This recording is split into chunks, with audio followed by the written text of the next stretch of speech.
जय हिंद विद्यार्थी, आप लोग बहुत दिन से इंतजार कर रहे थे कि 2014 का शॉर्ट क्वेश्चन का वीडियो बनाइए।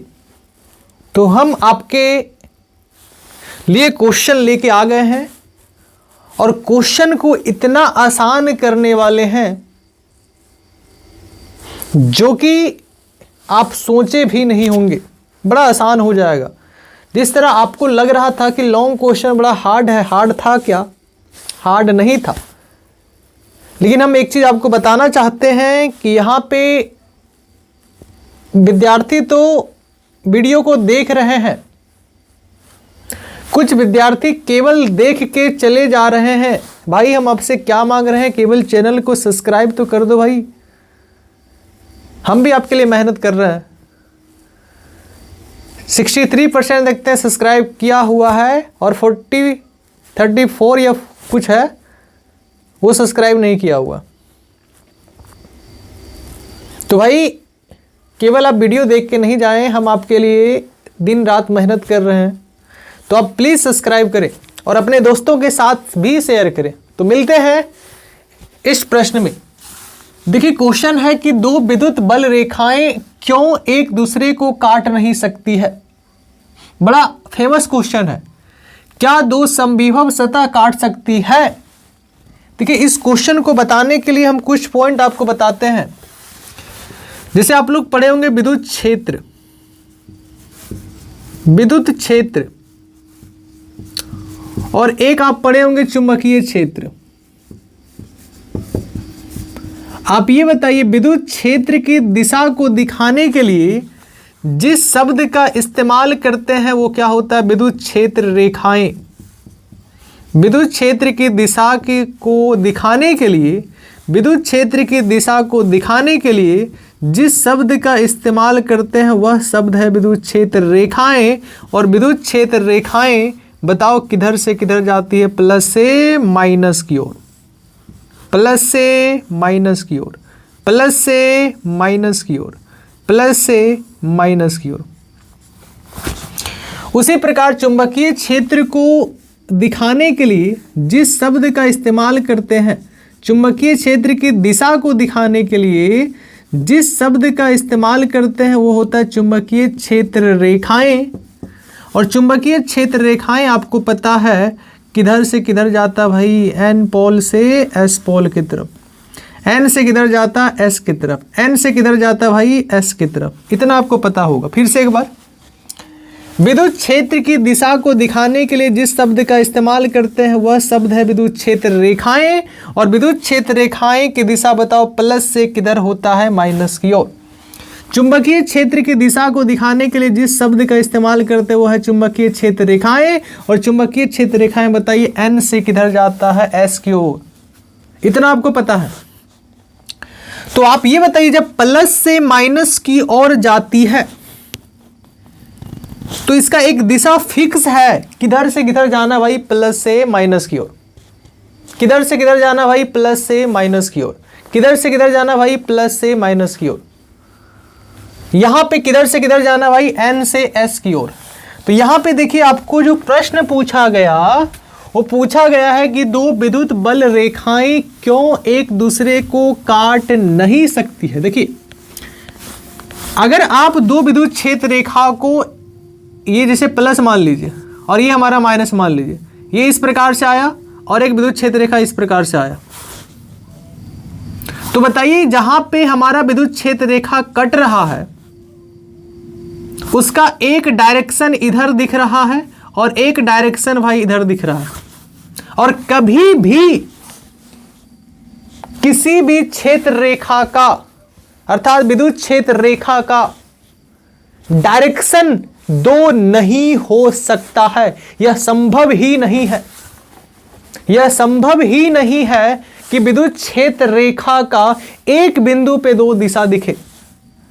हमेशा इसका एक ही दिशा होता है और वो किधर होता है? प्लस से माइनस की ओर। यहां देखिए तो यहां पे, यहां देखिए यहां पे एक ही दिशा की ओर होगी। वो किधर से किधर भाई? प्लस से माइनस की ओर। तो आप याद रखिएगा यदि दो विद्युत क्षेत्र रेखा एक दूसरे को काटती है तो कटान बिंदु पर दो दिशाएं निकल कर आती है। जो संभव नहीं है। दो दिशा हो ही नहीं सकता है, क्योंकि विद्युत क्षेत्र रेखा हमेशा और हमेशा एक दिशा दिखाता है। विद्युत क्षेत्र रेखा हमेशा और हमेशा एक दिशा दिखाता है। तो आप आराम से लिखेंगे कि दो विद्युत क्षेत्र रेखाएं एक दूसरे को नहीं काट सकती है, क्योंकि कटान बिंदु पर दो दिशा हो जाती है, जो संभव नहीं है, क्योंकि दिशा सिर्फ और सिर्फ एक ही होगी। वो किधर से किधर होगी? प्लस से माइनस की ओर। कितना आसान है। तो आप हमसे जुड़िए, क्वेश्चन को आसान बनाइए, यही तो मेरा कर्तव्य है भाई। इसीलिए तो हम इस चैनल पे आए हैं। डेली आपके लिए प्रीवियस ईयर का क्वेश्चन बैंक प्रैक्टिस करवा रहे हैं। और मैं आपको एक चीज अनाउंसमेंट करवा देना चाहते हैं कि जो आसपास के विद्यार्थी हमारे कोचिंग सेंटर में नहीं पढ़ रहे हैं, ऑफलाइन सेंटर में नहीं पढ़ रहे हैं, नया साल के शुभ अवसर पर वो भी हमारे क्लास में आ सकते हैं, जिसमें 70 नंबर का एग्जाम लिया जा रहा है। और 70 में जो सबसे टॉप में आएंगे, उसके बाद सेकेंड में आएंगे, उसके बाद थर्ड में आएंगे, फर्स्ट वाले को कुछ पुरस्कृत किया जाएगा, फर्स्ट सेकेंड थर्ड। तो प्लीज आप लोग हमारे कोचिंग सेंटर ऑफलाइन में पधारें। तो क्या आपको ये आंसर समझ में आया क्या? हाँ रे बाबू, आंसर तो समझ में आ गई बा। तो लिखो। तो लिखेंगे दो विद्युत बल रेखाएं एक दूसरे को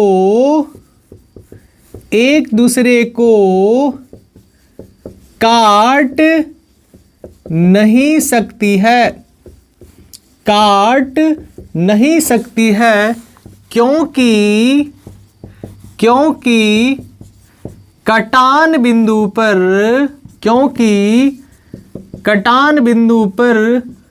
दो दिशा हो जाती है, जो कि संभव नहीं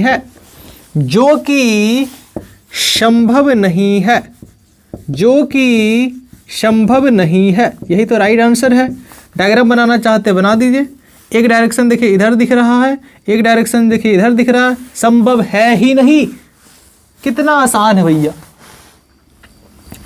एक सवाल और देखिए इसी टाइप पे पूछेगा, क्या दो समविभव सतह काट सकती है? तो इसका भी राइट आंसर होगा नहीं, क्योंकि यहां भी विभव दो दिखेगा और समविभव का मतलब होता है जिसके प्रत्येक बिंदु पर विभव का मान समान होगा, समविभव सतह कहलाता है। अगर काट देगी समविभव सतह तो वहां पे विभव भी दो दिखेगा, जो कि संभव नहीं है। तो इसका भी राइट आंसर आप ऐसे भी दे सकते हैं कि दो समविभव सतह एक दूसरे को नहीं काट सकती है, क्योंकि कटान बिंदु पर दो विभव को दिखाएगा। और समविभव का मतलब होता है, समविभव सतह का मतलब होता है वैसा सतह या फिर वैसा पृष्ठ जिसके प्रत्येक बिंदु पर विभव समान होगा। अब बताइए, अगर कट कर देगा तो विभव अलग अलग हो जाएगा, जो कि संभव नहीं है। कितना आसान है भाई। फिर से याद कीजिए। क्या सभी लोग कमेंट में लिखिए यस या नो। अगर नो तो नो लिखिए। क्या दो समविभव पृष्ठ एक दूसरे को काट सकती है? बोलिए नो। कमेंट में सभी लोग लिखो नो नो नो, भर दो कमेंट में। सभी लोग कमेंट में लिखिए। देखिए लड़की लोग क्या करते हैं, केवल वीडियो देख के चले जाते। नहीं भाई, ये गलत चीज है। आप लोग भी लाइक करो, कमेंट करो। तो आप लोग हाथ को चलाने में कितना समय लग रहा है भाई, केवल टच कर दीजिए। अरे मोबाइल ऐसे ऐसे चलाते हैं ना, फेसबुक इंस्टा, तो एक बार इसमें भी कमेंट कर दीजिए, क्या लग रहा है। तो आप याद रखेंगे कि दो विद्युत बल रेखाएं एक दूसरे को काट नहीं सकती है, क्योंकि कटान बिंदु पर दो दिशा हो जाती है, जो कि संभव नहीं है। इसी तरह इसका भी राइट आंसर होगा। क्या दो विभव सतह एक दूसरे को काट सकती? नहीं, क्योंकि कटान बिंदु पर दो विभव हो जाएगी, जो कि संभव नहीं है। कैसा लगा कमेंट में बताएं। तो मिलते हैं नेक्स्ट प्रश्न में। जय हिंद, नमस्कार। जय हिंद विद्यार्थी, आप सब कैसे हैं? उम्मीद करते हैं आप स्वस्थ होंगे और पढ़ाई में पूरी तरह से मस्त भी होंगे। तो विद्यार्थी सावधान, विद्यार्थी सावधान हो जाइए, क्योंकि ऐसे प्रश्न में विद्यार्थी को लगता है बाप रे बाप, ये क्वेश्चन तो बनाए हुए हैं। तो क्या करता है स्टूडेंट, सीधा पड़ेगा कि रो प्रतिरोधकता वाले तार की लंबाई दुगनी कर दी जाए तो तार का नया प्रतिरोध क्या होगा। जैसे हम लोग पढ़ाए होंगे एक ट्रिक, R बराबर होता है R न्यू, नया तार का प्रतिरोध होता है N स्क्वायर R ओल्ड। दुगना किया तो दो दुना कितना हो गया 4, 4 गुना बढ़ जाएगा। अब विद्यार्थी तो मार दिया एकदम 4 गुना बढ़ जाएगा। अगर पुराना प्रतिरोध मान लेते 15 है तो टोटल हो जाएगा 60 ओम। विद्यार्थी मार दिया 60 ओम। सावधान हो जाइए, क्वेश्चन को ध्यान पूर्वक पढ़िए। ऐसे क्वेश्चन आपको एग्जाम में फंसा देगा और आप गलत करके आ जाएंगे, क्योंकि 1 नंबर के लिए आदमी ऊपर से नीचे चला आता है। फर्स्ट नहीं आ पाता है, सेकेंड आ जाता है। तो 2 नंबर इस क्वेश्चन से आ रहा है। आप समझ रहे हैं बात को? तो एग्जाम में सावधानी बरतना है, नहीं तो सावधानी हटी तो दुर्घटना घटी। तो दुर्घटना नहीं, हमें सावधान होना है ऐसे प्रश्नों में। देखिए यहां पे आपको नया तार का प्रतिरोध नहीं पूछा है भाई, ध्यान से पढ़िए। भले लंबाई दुगना कर दिया, लेकिन यहां प्रतिरोध नहीं पूछा है, यहां प्रतिरोधकता पूछा है। अगर प्रतिरोध पूछेगा तो आप ये कॉन्सेप्ट लगा सकते हैं, और इस पे हम क्वेश्चन करवाए हुए हैं। तो ध्यान से सुनिएगा कि तार का लंबाई आप कितना भी बढ़ा दीजिए या फिर कितना भी घटा दीजिए, या फिर उसका क्षेत्रफल कितना भी बढ़ा दीजिए या फिर उसका क्षेत्रफल कितना भी घटा दीजिएगा, कभी भी तार का प्रतिरोधकता चेंज नहीं होता है। रो का मान जो होगा वही हमेशा होगा, कभी चेंज नहीं हो सकता है। चाहे आप 2 गुना बढ़ा दीजिए, 4 गुना बढ़ा दीजिए, 7 गुना बढ़ा दीजिए, 12 गुना घटा दीजिए, बढ़ा दीजिए, कोई मतलब नहीं है। प्रतिरोधकता कभी भी बीमा पर निर्भर नहीं करता है। प्यारे मित्र सभी लोग लिखेंगे, प्रतिरोधकता कभी भी बीमा पर निर्भर नहीं करता है। प्रतिरोधकता सिर्फ और सिर्फ पदार्थ की प्रकृति पर निर्भर करता है। अगर एल्युमिनियम का तार होगा तो उसका प्रतिरोधकता कुछ और होगा, अगर कॉपर का तार होगा उसका प्रतिरोधकता कुछ और होगा, अगर सिल्वर का तार होगा उसका प्रतिरोधकता कुछ और होगा। अगर आप एल्युमिनियम का तार ही ले रहे हैं, आप उसको कितनों भी बढ़ा रहे हैं या फिर कितना भी घटा रहे हैं, कोई फर्क नहीं पड़ेगा प्रतिरोधकता पे। प्रतिरोधकता सिर्फ और सिर्फ पदार्थ के प्रकृति पर निर्भर करता है। प्यारे मित्र, प्रतिरोधकता सिर्फ और सिर्फ पदार्थ की प्रकृति पर निर्भर करता है। अलग अलग पदार्थ का प्रतिरोधकता अलग अलग होता है। ये कभी भी बीमा पर निर्भर नहीं करेगा, या फिर क्षेत्रफल आप कितना भी बढ़ा दीजिए, लंबाई कितना भी घटा दीजिए, कोई फर्क नहीं पड़ने वाला है। हाँ, प्रतिरोध चेंज होगा लेकिन प्रतिरोधकता चेंज नहीं होगा। हाँ, प्रतिरोध चेंज होगा लेकिन प्रतिरोधकता चेंज नहीं होगा। फिर से प्यारे मित्र, कभी भी प्रतिरोधकता नहीं बदलता है। चाहे आप लंबाई कितना भी बढ़ा दो, कितना भी घटा दो, क्षेत्रफल कितना भी बढ़ा दो, कितना भी घटा दो, कभी भी प्रतिरोधकता चेंज नहीं होता है। उम्मीद करते हैं आप ऐसे प्रश्नों को ध्यानपूर्वक पढ़ेंगे एग्जाम में, तभी बनाएंगे। विद्यार्थी तो धड़फड़ में आ दी गया, बाप रे बाप 4 गुना बढ़ जाएगा, 4 गुना बढ़ जाएगा। नहीं, सावधान, यहां प्रतिरोधकता नहीं पूछा जा रहा है, यहां प्रतिरोध पूछा जा रहा है। गलत हम बोल दिए, यहाँ प्रतिरोध नहीं पूछा जा रहा है, यहाँ प्रतिरोधकता पूछा जा रहा है। और याद रखिएगा प्रतिरोधकता चालक की बीमा पर निर्भर नहीं करता है, अर्थात लंबाई क्षेत्रफल कितना भी बढ़ा दीजिए या कितना भी घटा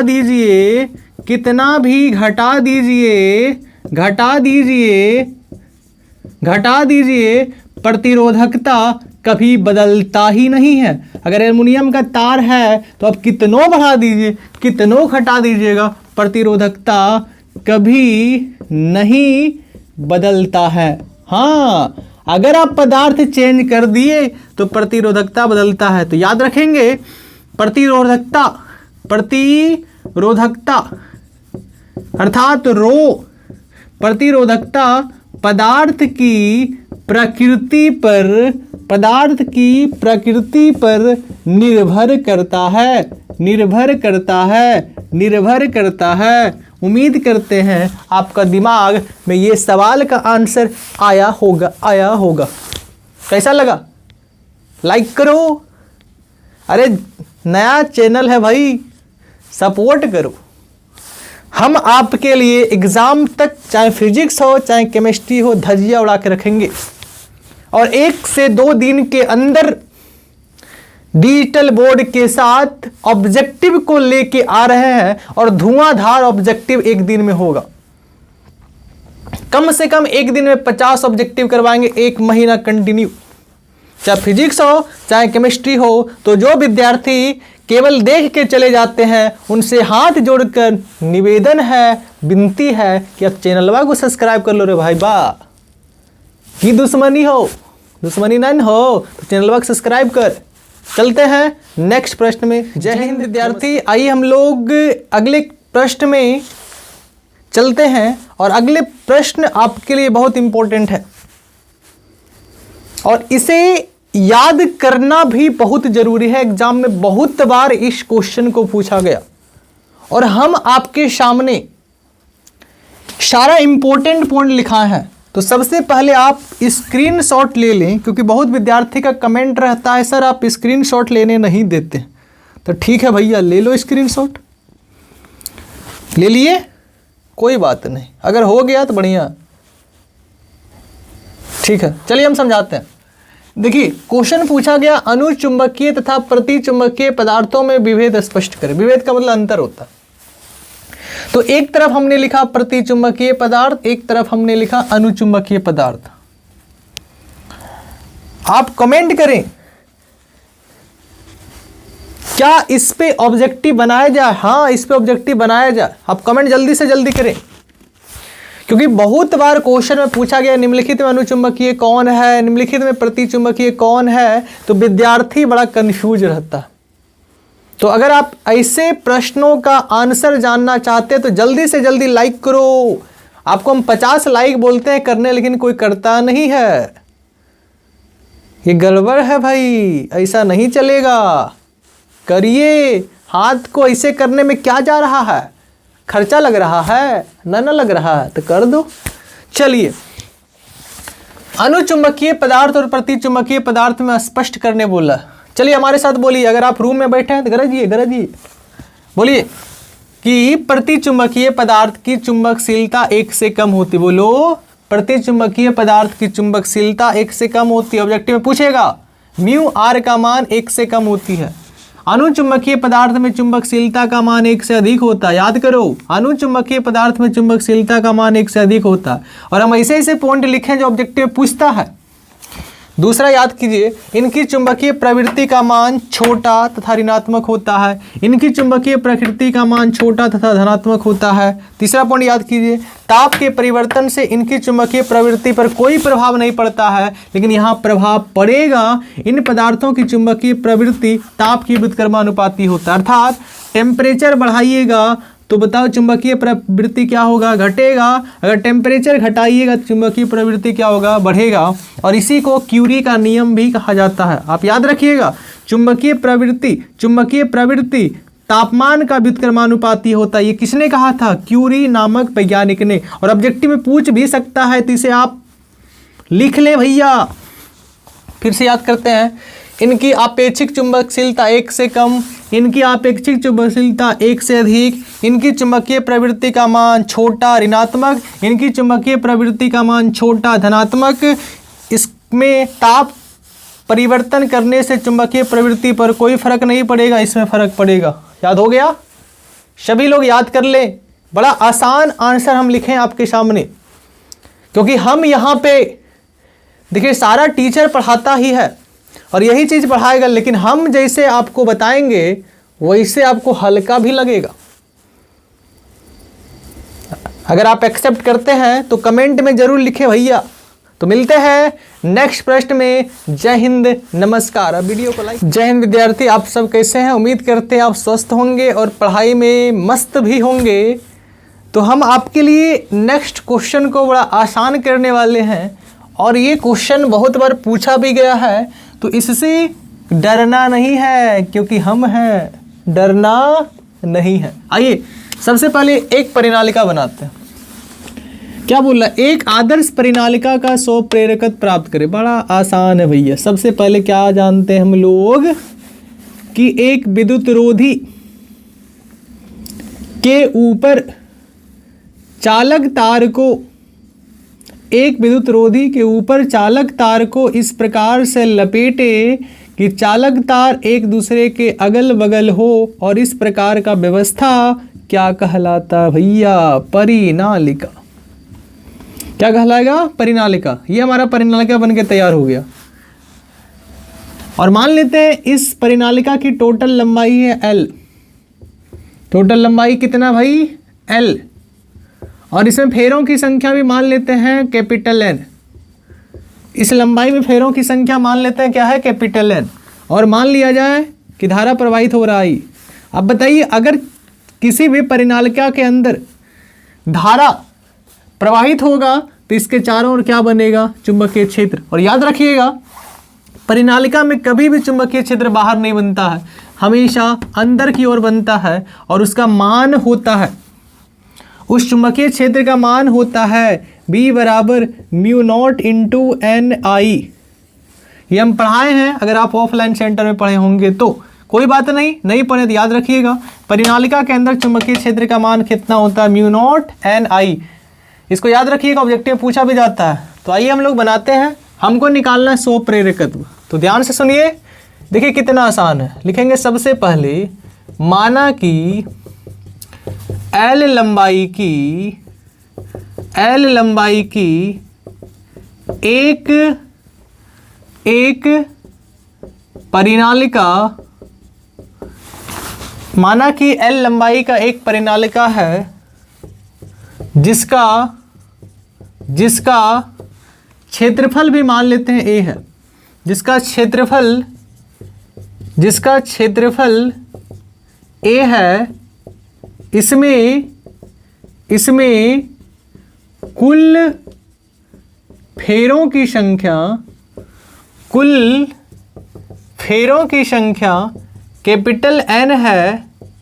कैपिटल N है, तो 100 प्रेरकत्व होगा।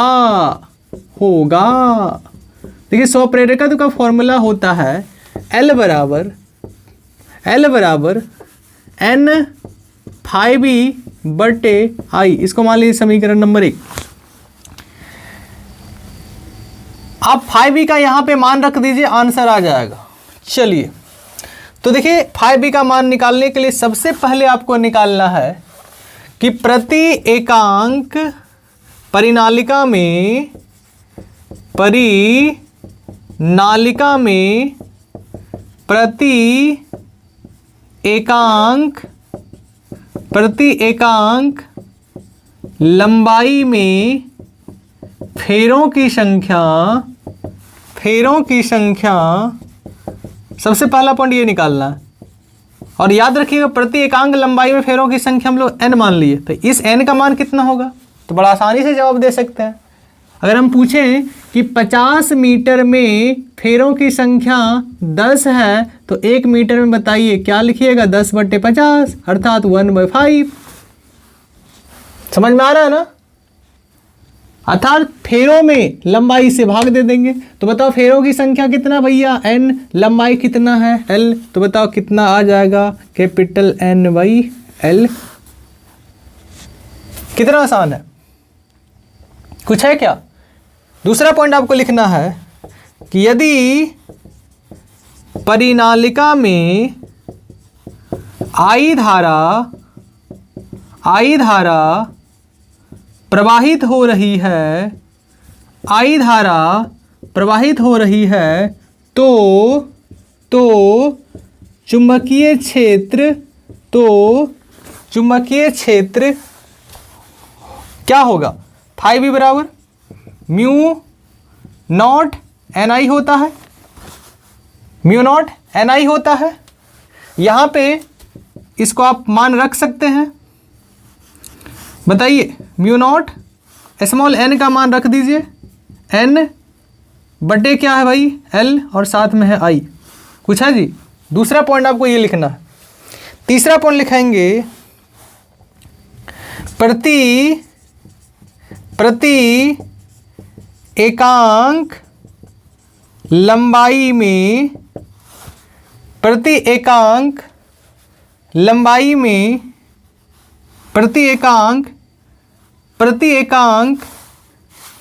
नहीं लिखिए, प्रति एकांक फेरों में चुंबकीय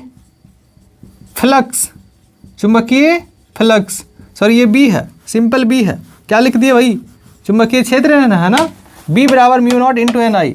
तो फ्लक्स का फॉर्मूला होता है आपको पता है, फाई बी बराबर बी इंटू ए, फाई बी बराबर बी इंटू ए पढ़े है ना। जैसे विद्युत फ्लक्स फाई ई बराबर ई ए कोस थीटा, तो फाई बी बराबर बी ए कोस थीटा, तो यहाँ लिखेंगे बी ए। तो बताओ बी का मान हम लोग निकाल चुके हैं, कितना निकालें, यहाँ रख दो म्यू नॉट NI/L इंटू क्या है भाई ए। देखिए फाई बी का मान निकाल दिए। अब इस मान को रख देंगे समीकरण 1 में, लिखेंगे समीकरण 1 में फाई बी का मान रखने पर रख दीजिए, तभी तो निकलेगा स्वप्रेरकत्व। तो एक क्या है n फाई बी बटे I, रखते जाइए। फाई बी का मान कितना है भैया, रख दो, यही तो निकला म्यू नॉट NI/A, और नीचे में बताओ क्या है I और साथ में क्या है भाई L। तो बताइए I से I खत्म, क्या निकला म्यू नॉट n गुना n हो जाएगा n² A बटे L। तो बताइए L का मान कितना निकला, म्यू नॉट n² A बटे L। कैसा लगा, यही तो है आंसर। ऑब्जेक्टिव में पूछा जा सकता है कि एक आदर्श परिनालिका में स्वप्रेरकत्व का मान कितना होगा, तो लिखिएगा L बराबर होता है mu nought n² A by L। आपको पता म्यू नॉट क्या है, चुंबकशीलता है, n² n आपका क्या है कुल फेरों की संख्या, A क्या है क्षेत्रफल, L क्या है लंबाई। इसको आप ऐसे भी लिख सकते हैं, यदि परिनालिका के अंदर क्रोड का चुंबकशीलता म्यू हो तो L बराबर क्या हो जाएगा, केवल म्यू नॉट के जगह म्यू लिख देंगे। म्यू मान लिए हम n² A बटे L। तो यही आपका राइट आंसर होगा। देखिए यहां से एक क्वेश्चन और बनता है, अगर आप स्क्रीनशॉट लेना चाहते लीजिए। चलिए हो गया। देखिए यहां से एक क्वेश्चन और बनेगा। आपको क्वेश्चन ऐसे भी पूछा जा सकता है कि बताइए प्रणालिका का शॉप प्रेरकत्व किन बातों पर निर्भर करता है। तो आप याद कीजिए, क्वेश्चन लिखिए, आप लोग कॉपी में लिखिए, अगर लिख रहे हैं लिखिए परिनालिका का शॉप प्रेरकत्व किस पे निर्भर करता है, किन किन बातों पर निर्भर करता है। देखो शॉप प्रेरकत्व का फॉर्मूला निकला mu N square A by L. तो बताओ शॉप प्रेरकत्व एल का क्या है, व्युत्क्रमानुपाती, बाकी बात म्यू का समानुपाती, एन का समानुपाती, ए का भी समानुपाती। तो याद रखिएगा कि हमारा शॉप प्रेरकत्व 4 चीज पर निर्भर करता है। पहला लंबाई पर, दूसरा क्षेत्रफल पर, तीसरा फेरों की संख्या पर, चौथा चुंबकशीलता पर। ऑब्जेक्टिव में नहीं 2 नंबर में पूछता है ये कि बताइए परिनालिका का शॉप प्रेरकत्व किन किन बातों पर निर्भर करता है। तो सभी लोग लिखो कॉपी में, चुंबकशीलता को बढ़ाएंगे तो शॉप प्रेरकत्व बढ़ेगा, फेरों की संख्या बढ़ाएंगे शॉप प्रेरकत्व बढ़ेगा, क्षेत्रफल को बढ़ाएंगे शॉप प्रेरकत्व बढ़ेगा, लंबाई बढ़ाएंगे शॉप प्रेरकत्व घटेगा। 4 बातों पर निर्भर करता है। फिर से बताइए परिनालिका का शॉप प्रेरकत्व किन किन बातों पर निर्भर करता है। यहां से 2 क्वेश्चन 3 क्वेश्चन बन सकता है। पहला क्वेश्चन पूछ देगा ऑब्जेक्टिव में कि परिनालिका के अंदर चुंबकीय क्षेत्र का मान कितना होता है, म्यू नॉट एन आई। दूसरा क्वेश्चन पूछ सकता है कि परिनालिका का शॉप प्रेरकत्व का मान कितना होता है, mu N square A by L. तीसरा क्वेश्चन पूछा जा सकता है परिनालिका का शॉप प्रेरकत्व किन किन बातों पर निर्भर करता है। पहला चुंबकशीलता पर, फेरों की संख्या पर, क्षेत्रफल पर और लंबाई पर। तो आपको बताओ कैसा लगा, इजी बना दिए। हाँ तो मिलते हैं नेक्स्ट प्रश्न में। जय हिंद। जय हिंद विद्यार्थी। आइए हम लोग फिर से एक प्रश्न को इजी करने वाले हैं। देखिए प्रश्न क्या है, ट्रांसफार्मर क्या है, परिनमन अनुपात से क्या समझते हैं। देखिए हम लोग जब इंजीनियरिंग कर रहे थे इसको इंग्लिश में हम लोग बोलते हैं ट्रांसफॉर्मेशन रेशियो, और बड़ा आसान है। सबसे पहले आप ये बताइए, सभी के गांव में, आप लोग गांव में रहते हैं, हम लोग गांव में रहते हैं, गांव में आप लोग देखे होंगे ट्रांसफार्मर, और पापा से सुनते होंगे कि ट्रांसफार्मर क्या करता है कि आने वाला 11,000 वोल्टेज को लो वोल्टेज में बदल देता है, या फिर लो वोल्टेज को हाई वोल्टेज में बदल देता है। क्योंकि ट्रांसफार्मर 2 प्रकार का होता है, एक होता है स्टेप अप ट्रांसफार्मर, एक होता है step down. Step up voltage को क्या करता है, बढ़ा देता है। स्टेप डाउन वोल्टेज को क्या करता है, घटा देता है। जैसे आपके अगल बगल जो भी ट्रांसफार्मर होगा गांव में वो स्टेप डाउन होता है, क्योंकि आने वाले 11,000 वोल्टेज को बदल देता है 440 230 में। आपको पता होना चाहिए। हम आपको एक एग्जांपल दे रहे हैं कि हाई वोल्टेज को लो वोल्टेज में कन्वर्ट करता है। और यह एक स्टैटिक मशीन है।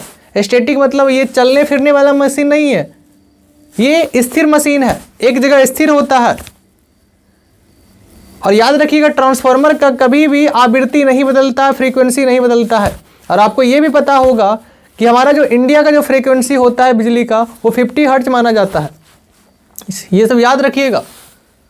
तो देखिए बड़ा आसानी से जवाब दे सकते हैं कि ट्रांसफार्मर में 2 प्रकार का वाइंडिंग होता है, एक प्राथमिक वाइंडिंग, एक सेकेंडरी वाइंडिंग, जिसको हम लोग प्राथमिक कुंडली बोलते हैं और इसको हम लोग बोलते हैं सेकेंडरी कुंडली। प्राथमिक कुंडली को हम लोग डिनोट करते हैं NP से और सेकेंडरी कुंडली को डिनोट करते हैं NS से। सेकेंडरी कुंडली फेरों की संख्या, प्राथमिक में फेरों की संख्या और यह है द्वितीयक में फेरों की संख्या। इसका वोल्टेज अगर VP होगा तो इसका वोल्टेज क्या होगा, VS। इसमें करंट अगर IP होगा तो बताओ इसमें करंट क्या होगा, IS। बड़ा आसानी से जवाब दे सकते हैं। देखिए क्या बोल रहा है, ट्रांसफार्मर एक ऐसी युक्ति मशीन है, स्थैतिक मशीन है जो AC वोल्टेज एवं करंट को समान फ्रीक्वेंसी पर परिवर्तित करने का कार्य करता है। ट्रांसफार्मर में कभी भी फ्रीक्वेंसी चेंज नहीं होता, जब भी चेंज होता है वो वोल्टेज चेंज होता है। हाई को लो करेगा, लो को हाई करेगा।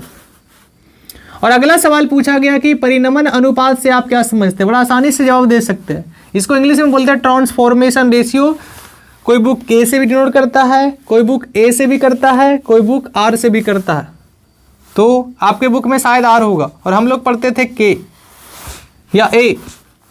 तो आप याद रखिएगा, इसका सिंपल परिभाषा है, NS का मतलब होता है कि द्वितीयक कुंडली में फेरों की संख्या, NP का मतलब होता है प्राथमिक कुंडली में फेरों की संख्या, VS का मतलब होता है, S का मतलब सेकेंडरी, P का मतलब प्राइमरी। सेकेंडरी अर्थात द्वितीयक कुंडली में वोल्टेज, प्राइमरी कुंडली में वोल्टेज, प्राइमरी कुंडली में धारा और द्वितीय कुंडली में धारा। तो इसका डेफिनेशन आप 3 तरह से दे सकते हैं। क्या दीजिएगा, ध्यान से सुनिए कि प्राथमिक, सुनिए ध्यान से, प्राथमिक कुंडली में धारा